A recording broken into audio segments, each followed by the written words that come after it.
Very excited to be here, talking a little bit about virtual teams and our experience with it. It's about probably 40 years ago, and sometimes this happens. I was a little child back then, and I have this memory of my father who happily put down the phone, and he just had a call with one of his family members in the United States. He was able to connect. This was 40 years ago. The cost of the phone call, and this I remember because he told me, was more around $10 per minute. Yeah? And, I mean, the times have changed.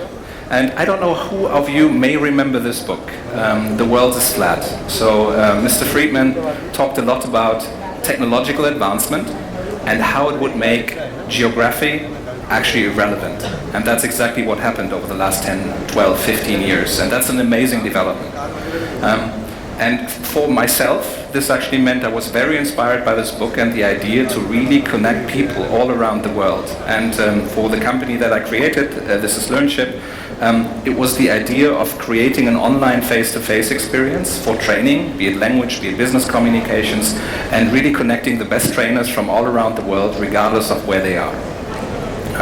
So the first challenge I really had was creating a global virtual team of trainers. So around 1,400 trainers scattered around the globe, and they need to think about we needed to think about how to get them to work in a consistent way. So that was one of our first challenges. And then later on this year, we merged with GlobalEnglish.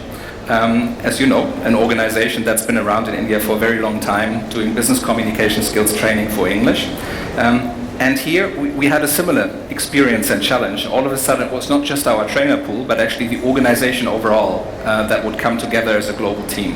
We were, as Learnship, primarily based in Europe, GlobalEnglish all around the world, and all of a sudden you have this challenge of having a headquarters where you have, let's say, 100, 500 or 200 people sitting, and at the same time you have globally dispersed teams, and they all need to work together.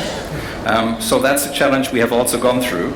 And then thirdly, I think over the last 10 years, we had a lot of clients who exactly faced similar problems and whom we were, fortunate to help with some of our experience. So it's against this background that I would like to talk a little bit about virtual teams. To me, they have really become the operating system of our new economy. So a lot from what I've seen, all of our clients literally, they work in virtual teams these days. So here's a survey from 2018 where I think 1,600 organizations were being surveyed. And 90 or 89% of participants in that survey said they would work at least on one global team, so at least on one. And on those teams, 70% would roughly say at least from 3 different cultures would people be present, which obviously is enormous. That's very intercultural. Interestingly enough, only 22% of those actually were prepared for this by training. The benefits of a global organizations are pretty clear, right? If you work effectively in a global virtual team, you have best expertise on the table from around the world. You can follow the sun. You're much faster. You have the diversity and the knowledge from all around the world. So that part is great. But from what we have seen in many of our clients, the reality is sometimes a little bit different. So you may know this. There's sometimes endless and boring conference calls. The technology is not working.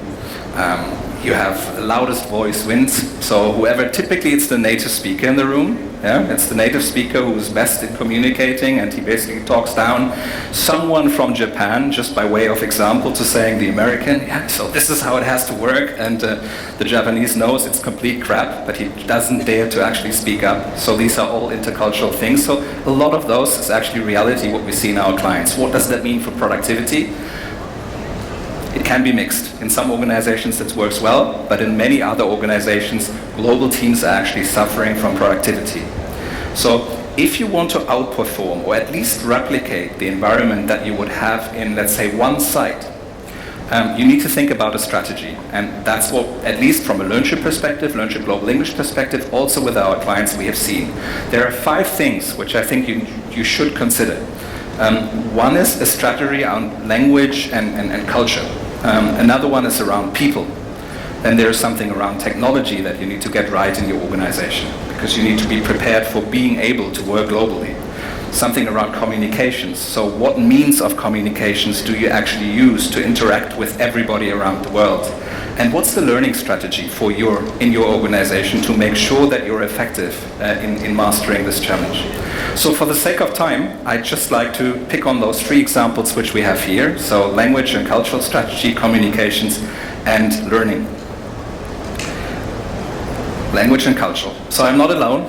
So here's Professor Neely, who basically says, if you want to work globally, you need to pick one language, and it should only be this one language that you pick for the entire organization. And it's not just something that's nice to do, it's a must. Maybe for you in India, here, not such of a challenge because it's probably English, but for across the world, that's not always a given. 60% of global companies standardize on a common language, so they do that. It's typically English, even German companies, Dutch companies, Chinese companies even, but it's a challenge. And then the next thing is around language and culture. So language, if we all speak English together, so my father, for example, he was convinced that he spoke English with an Oxford accent, which I can tell you he did not. Yeah?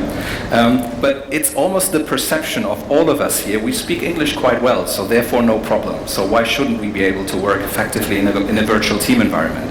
But there's also the cultural element. And the cultural element, to me, I think from what we have observed with our clients, is probably the hardest to tackle. So from the stages to getting to a cultural understanding, what I have seen is there's always the shared language first. So let's say this is English. And then all of a sudden you are in a team with so many people from different cultures. And the team leader, I think that's especially, it's the responsibility of everyone on the team, but the team leader especially needs to be culturally aware because he has to manage the group. So the Japanese example that I just gave, how do you make sure that, you know, this person can speak up and is basically heard? And if you don't do this, you have a problem with the effectiveness of whatever decision you are making on your virtual team. So developing this cultural understanding is really important. And then once you have done this, and I think that's something we observe as Learnship Global English in our own organization, you actually get to a shared corporate culture where it is no longer relevant if someone is from Japan or from India and from Brazil. So last week, for example, I was in Japan to visit our team, and it wasn't the typical Japanese environment where I would say no, hello, and get business cards and do the bow. It was more like we were all one team, so even Japanese would just hug me and basically say, hey, how are you doing? It's great to see you. It's that what happens when you overcome this barrier of cultural understanding to find your own culture in your organization or in your team. So that may even be different from virtual team to virtual team. But it's hard work to actually get there. So normally it just doesn't happen just by itself. So in summary, on language and culture, I think what I would recommend is to think about the shared language, think about cultural sensitivity that you somehow need to create in your organizations, and then basically build a shared corporate culture or a shared team culture for your virtual teams. Communication strategy on that. So, as much as I love the idea of video conferencing, I think we're using this tool too much. Yeah? So, there's a video conference, and it's very easy for us to say it works the same. Because there is a video conferencing tool, you have your face-to-face meeting, let's say in person, so obviously it has to be the same online. That's pretty much what's happening out there. And I think, and this is what we have learned, let's say coming from our core business, which is more corporate training and communications training, if we had just started to assume that what is happening in the online, in the on-site world, we would just do exactly the same thing online, we would have badly failed, because that's simply not true. It's very different if you're looking at a screen for 60 minutes, for 90 minutes, versus sitting in a room and I have distraction here and I may have distraction there, and just focusing on the screen. And if whatever happens there is boring, then I basically switch off at some point. So what some people would recommend to do is, think about different phases when you use, let's say, video conferencing tools. So there's a phase where you're very active, then you're a little bit more passive, somebody gets to talk, so you need to bring variety. And most importantly, I think you need to chunk almost like the bits that you have throughout a virtual meeting, and you have to have different phases for whatever you're doing to get engagement and for people to actually remain excited.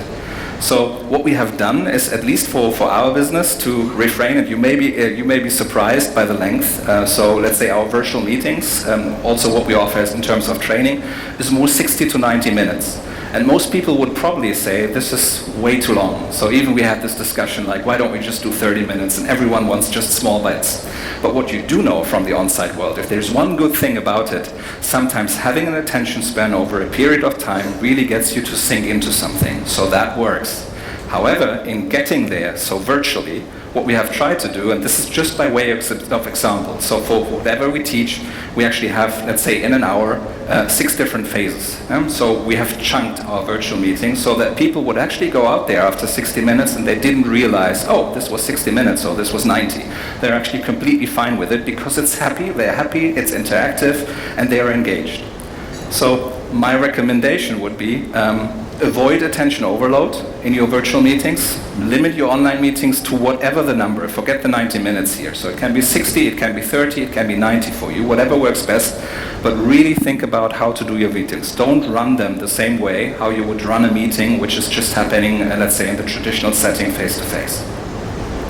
Another element which actually we brought from whatever we are training, so the blended learning approach, we also felt it's very important for how you could work effectively in virtual teams per se. So forget training. This is a training example. So it's the concept of blended learning, I'm sure is known to all of you, where in the center you may have the trainer-led experience, but you do something at the very beginning to prepare for it, and then you do something to do the follow-up. And that's exactly how we thought about internally all of our meetings that we run at Learnship. So there is the online meeting, but an online meeting doesn't really take place. Yeah, so just to talk. So there would be some pre-work, there will be some documents that are circulated, everyone has read them. So you come to the meeting prepared, which is the most effective way of running it, and then there will be some post-meeting activities thereafter, and you can really, and that's I guess what I meant by the shared corporate culture, you can then rely on people picking up their to-dos and then really coming back to them on time, or at least communicating if there is a delay, because that's what you need, especially when you're working geographically dispersed. So in summary, don't over-rely just on video conferencing, assuming it works the same way how you would have done in the classroom, or let's say in the traditional environment. Structure your meetings, maybe adopt a blended approach. That's what we have seen works best. As a learning strategy, when taking this together, I think it's still early days. I think that is fair to assume. So it's not like we have been doing this for the last 20 years. There's a lot of experimenting still required to get virtual teams running in an effective way, and that's fine. So don't be afraid to experiment in your organization with one or the other thing. Sometimes you will fail, sometimes you will be happy, and you will find the results, but it is really an exploratory journey that you probably need to go in order to get to where you want to be, so in terms of productivity. So it will all require, a new language and cultural strategy. Everything, all the dimensions that you see happening in the, say, on-site world, in the traditional world, you actually need to think about how to do this virtually going forward. And that is a challenge also for L&D departments that we have seen around the world.